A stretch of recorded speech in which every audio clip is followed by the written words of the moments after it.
புனர்பூசம் இது குருவின் நட்சத்திரம். இந்த புனர்பூச நட்சத்திரத்தில் பிறந்தவர்கள் தன்னுடைய வாழ்க்கையில் ஏதாவது தேவை அப்படின்னாக்கா எந்நேரமும் பூனை மாதிரி கத்திகிட்டே இருப்பாங்க. தன்னுடைய காரியம் முடிகிற வரைக்கும் இவங்க தொடர்ந்து பூனை மாதிரி கத்திட்டு தான் இருப்பாங்க.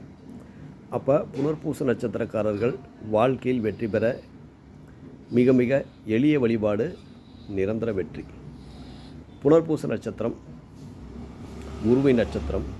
அப்போ புனர்பூச நட்சத்திரத்தில் பிறந்தவர்கள் ஒவ்வொரு மாதமும் மிருகசீரிட நட்சத்திரம் வரும் நாளில் ராகவேந்திரரை வணங்குவது. முடிஞ்சால் மந்திராலயத்துக்கு போகலாம். அப்படி இல்லைன்னா உங்கள் வீட்டில் ராகவேந்தர் படம் வச்சு பூஜை பண்ணிட்டு வாங்க. தொடர்ந்து மிருகசீரிட நட்சத்திரம் அன்றைக்கி பூஜை பண்ணிங்க அப்படின்னா வாழ்க்கையில் உங்களுக்கு வெற்றி என்பது கட்டாயமாக கிடைக்கும்.